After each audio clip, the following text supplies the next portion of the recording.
Hello, ladies and gentlemen, and welcome back to... Ooh, level up! That's probably an accursed ring. That's probably the earliest into a video we're gonna get anything, realistically. We're under quite a lot of attack here. There's a thunder armor, and there's a polter... Steel! Oh, it's a good episode! This is gonna be a good episode, because it started off really well. I mean, I've taken actually quite a lot of damage, but we'll just ignore that. In the last episode, we came here to the underground warehouse, and this episode we'll be working our way all the way down through said underground warehouse. I'm going to put that steel armor on because it means we take a slight hit to strength, but the amount of defense we gain for having that on is amazing. The cursed ring, while I'm at it, greatly decreases luck, but slightly increases strength and defense. Really not worth it, in my opinion. But yes, king bastards again. This part of the game, the underground gallery, really throws two of the worst elements of the game at you. Oh, we're out of antidotes. That's worrying. It throws you king moths and block puzzles all at the same time. Yay, lucky us. Right, so this is our first nice little simple block puzzle. We push this down here. Then we push this one out the way. We'll break that one. And push that one. And then finally we hop up here, break this one, and push this block down. Which means that, yay, we can sneak through here. Onwards we go. Now, this block is our goal. Remember that. I'm going to switch to the plant sword, because it's slightly more effective against. We've got a couple of bone towers coming up, since they're fire type. Obviously, the salamander sword does less damage against them, so we'll use the sword of thorns. And yes, there is, in case you're wondering, a very specific reason why I'm killing all of these creatures. Because otherwise it will be a massive ball ache to you. I was going to say later, but it's actually quite soon. Our end goal, you can see there, is that hearts upgrade. And I do intend fully to get it. But we need to start by not falling down here, essentially. So we need to come up here. And we need to make our way all the way to the top of this kind of level again. This room. And that means as well killing these things while we're there. There we go. So there's a couple of thunder armors along the way. At least I've got fairly decent at fighting thunder armors, though thunder armors are never particularly tough to fight. Fuck, I'm just getting through the floor like a cheeky gun. Yeah, thunder armors are never tough to fight if you're like actually watching them. The way they fuck you is if you're not paying attention and one of their thunderbolts just comes out of nowhere. Ooh, that'll do some good damage with the crucifix. Oh, it did.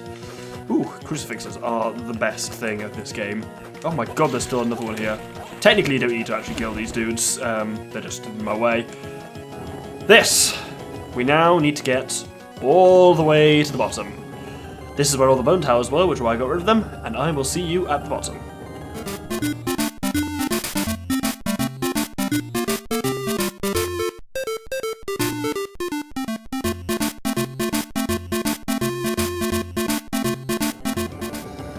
And there we go, we can now hop up here and get a hearts upgrade. Wasn't that worth it?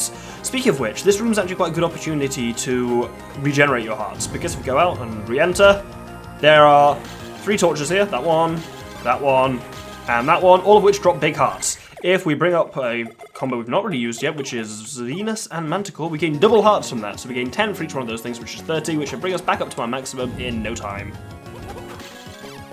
Holy shit, our maximum number of hearts is 232. That's outrageous. At this point as well, I tend to take the underground gallery very carefully, because there aren't very many hit points, there aren't very many save points, and there's a lot of quite dangerous stuff here. So I'm actually going to heal up. How do we heal up, you ask? It is the Jupiter and Mandragora combo, which just heals you while you're standing still. Yes, it drains magic, but magic comes back, health doesn't.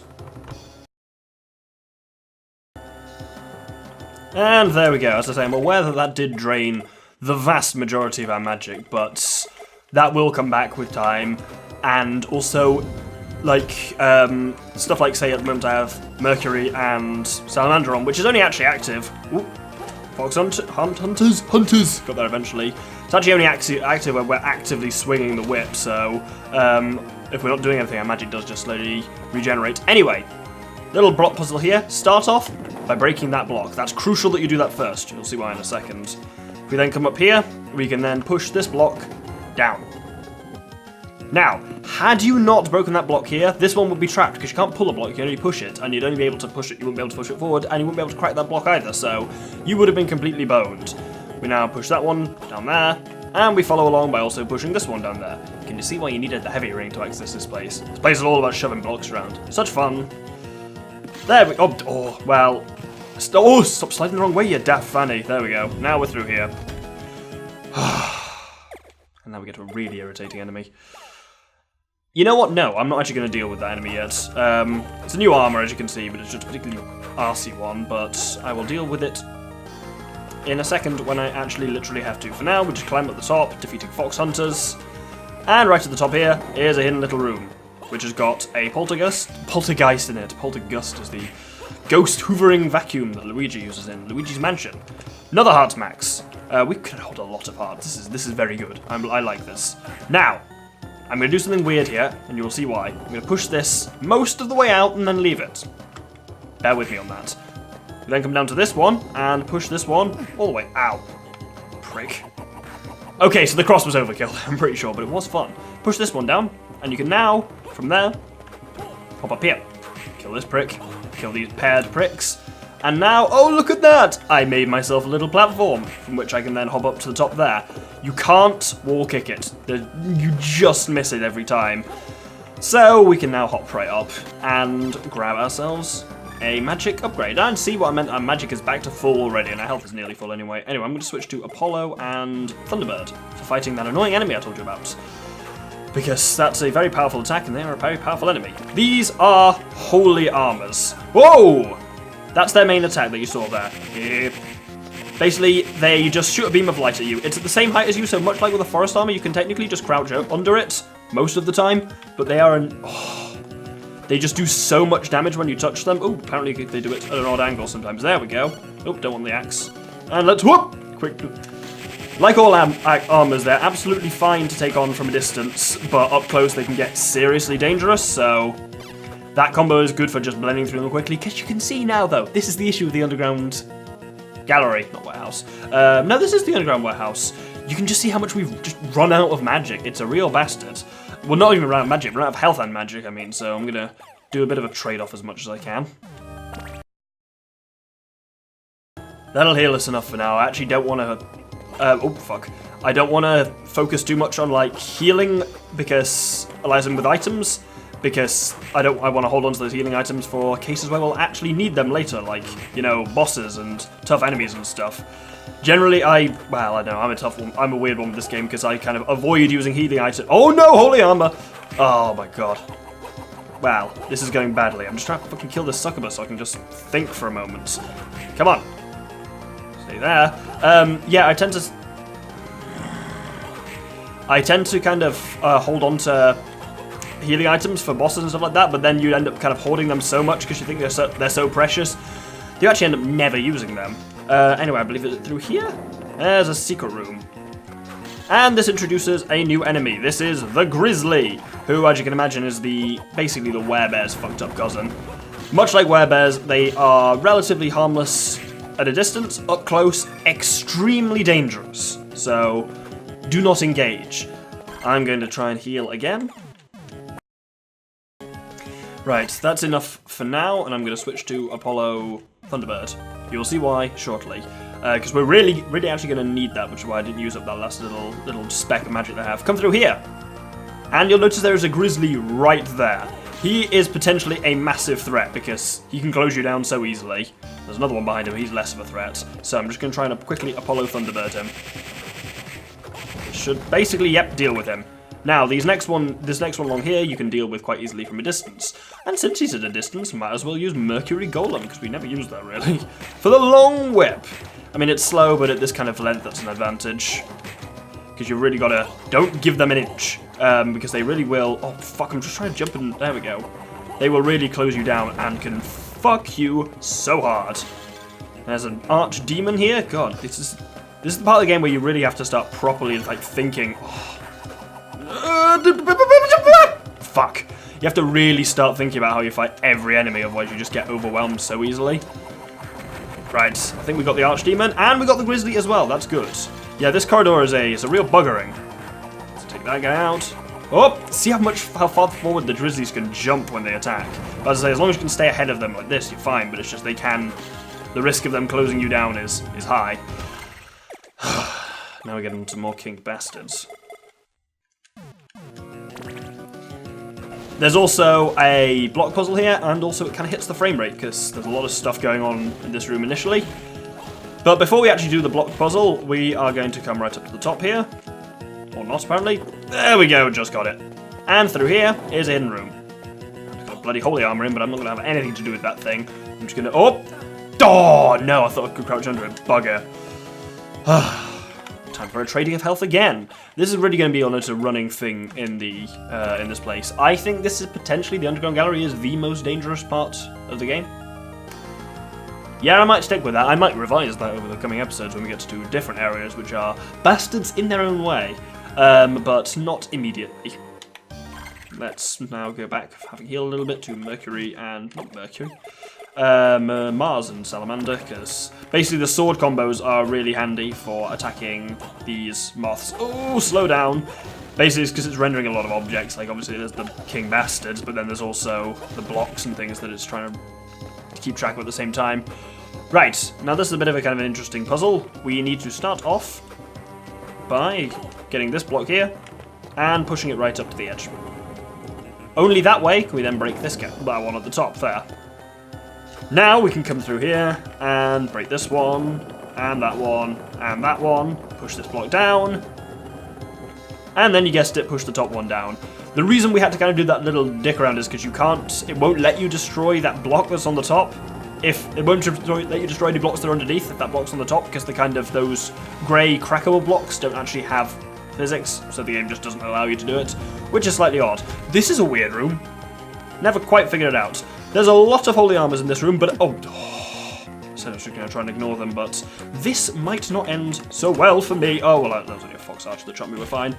And thank fuck, there's a HP max upgrade here, which heals us all the way back up to the top, which is amazing. Let's just get past these holy armors and get out. Except for, the game thinks, fuck you. This room that we just came through and defeated the puzzle in? Yeah, this has holy armors now as well. It just throws them there just on the way back just to... You're kidding me, right? Fucking poison at a time like this? God, I hate this game and I've got to fight this grisly bastard here. Right, if I survive, I will see you back at that kind of tube area that had the succubus in it. I did make it, and as you can probably tell from the magic to health ratio going on, oh, another bloody succubus, I have also healed up a little bit. I'm going to switch to Mars and Salamander so I can actually fight these guys. Yeah, the sword weapons are just stupidly handy for being able to reach over your own shoulders and hit shit that way. I was like, oh, I turned off my DSS comment. I was like, yes, because I actually ran out of magic points for one of the first times since the very beginning of the game. Anyway, here's a good point here, because there's 2 hearts there. And there's one here. And one there. Bit of a frame rate hit there, you'll see why in a sec. And another heart there. Good point to regenerate back up to my, like, 250 or whatever my outrageous maximum is. Yeah, so, again, I'm just going to do that off screen. There is a reason why I'm gathering a lot of hearts, you'll see. And there we go, back up to full hearts. I was just thinking, this is going to be, I suspect... Oh, frame rate. That's interesting.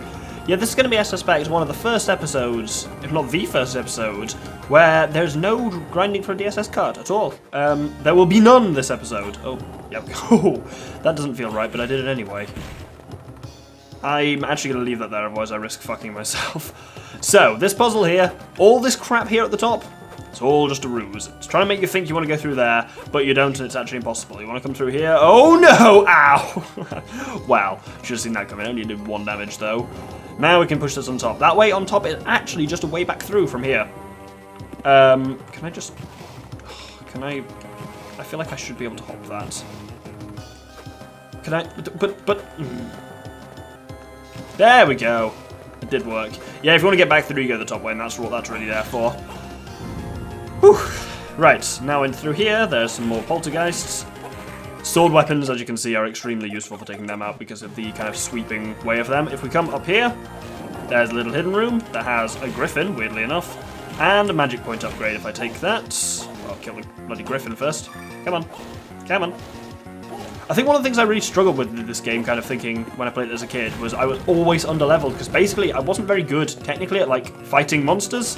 So I'd always just, like, run through areas not fighting monsters, then you become too weak to realistically fight the monsters particularly well. So you tend to just run through areas, and it just kind of goes in a series like that, and then you end up just trying to speed run through the game. Oh, by the way, fucking save points.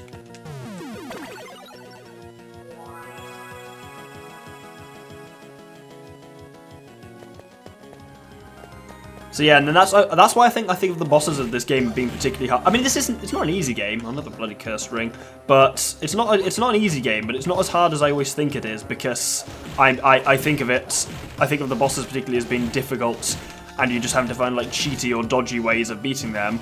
But in reality, man, that looked cool. Oh, I got to level up for it as well. That's how cool it was.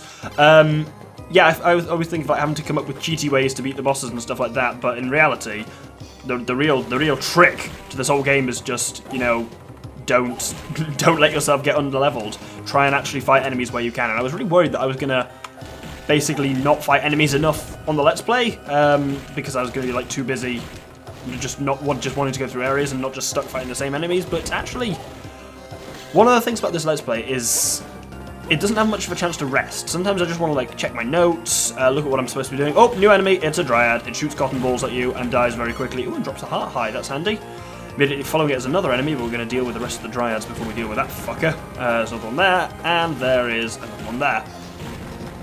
But yeah, like there's not much downtime where I can just be off camera for a bit, have a rest, and not be commentating and stuff like that, which I do like to do occasionally, just especially with something like this that doesn't give me exactly much plot to talk about.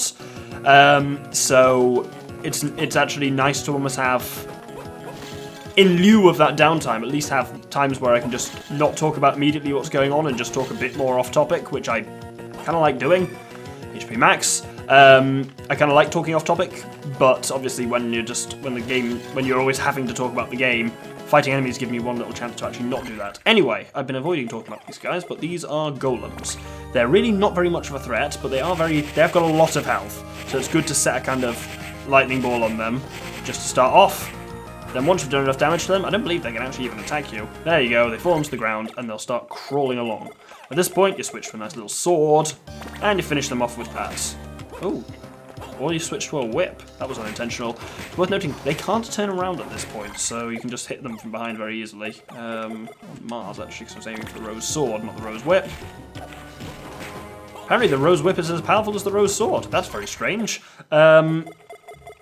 Maybe it's just, but it's actually faster. That's very odd. I realise, like, as the game goes on, it's cool at first, but you pretty much never use Mercury, especially once you've got Mars. Come on, there we go. Just because there's no real use for it. Fuck it, I feel bad for it. Let's use Mercury a little bit. Let's try and electrocute this guy with Mercury Thunderbird. That'll be fun. It's just lazy, and it does the same thing the Thunderbird Blob does of like successive hits hit less. I want to like it, but it's a cool concept, but it's just not actually that good. At least this way we can say we've actually used it to kill an enemy, though. Theoretically. There we go. God, that took a long time, didn't it? Right, we're actually nearly done in the underground gallery for now. Let's just hop over these guys.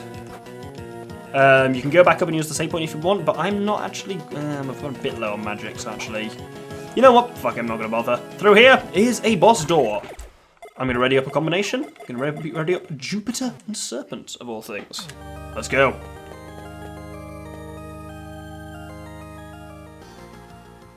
Introducing the man himself. Death!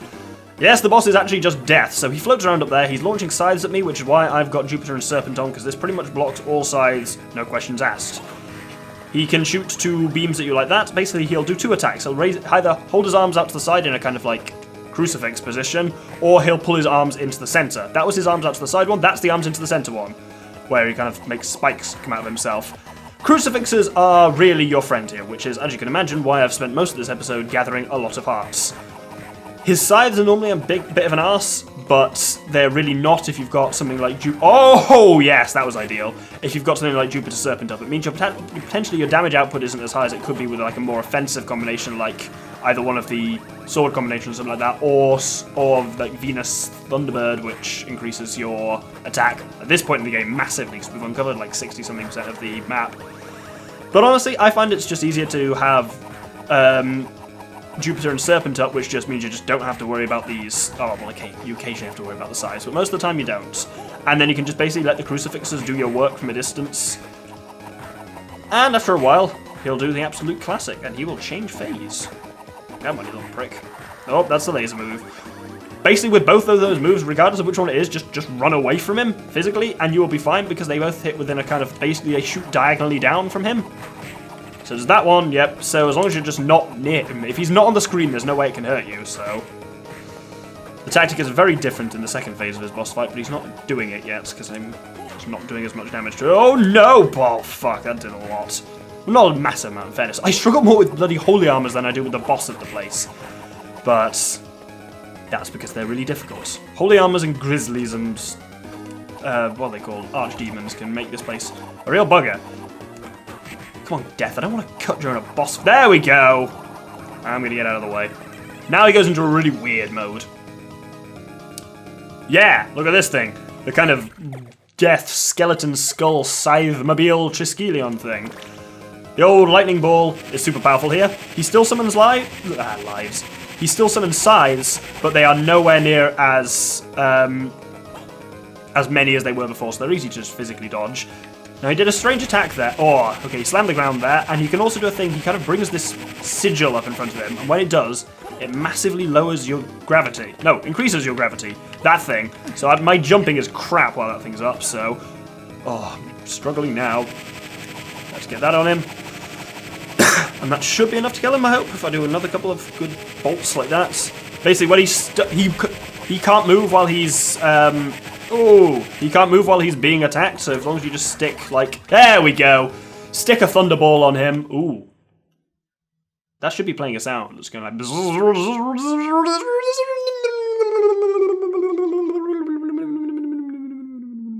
but it didn't, so I did it for you. I'm glad. I'm sure you're glad for that. Yeah, Thunderball is very handy in that second phase, and Crucifix as well. You can really just keep him pinned down so he can't move that much, and the only way he can really damage you is by slamming the ground. Anyway, two little things here. Firstly, the cleansing. Cleanse specific bodies of water so they are safe to traverse. We haven't seen the dirty bodies of water yet, but they are in this game. They're actually in the. Basically, you see the catacombs at the kind of middle bottom of the map. There's a section above there. And to the right of the map, kind of the bottom right, it is the underground waterway. The water in there is filthy, but now we can cleanse it with the cleansing. And there's a little secret room here which contains another golem and a HP max increase. Should kill the golem because they do have some quite good drops, the golem, so But yeah, you can technically do the underground waterway, I believe, before this. Or you can do most of the underground waterway before this. You can certainly get into it, which has a slight advantage. But we're not going to do that. Well, it's already too late to do that because we've already got it. But you can do it without the cleansing. You've just got this water that harms you, but it's just an arse to do it. Well, he didn't drop anything. But either way, that's now the end of the episode. Because we had an annoying habit of starting episodes with boss battles. We did that with Adremalek, and we did it again with this Twin Zombie Dragon. So I wanted to actually make sure I was willing to basically risk a longer episode in order to just actually end an episode with a boss. So I can start by doing something new next episode, which will be exploring the underground. Wow, we'll be gathering a few things with this around the castle. Actually, no, we won't, because I haven't even got anything new. I don't think there's that much to gather, because the cleansing only really opens the underground waterway, so we'll probably be heading straight there. Thank you very much, and hope you join me next time. Good day.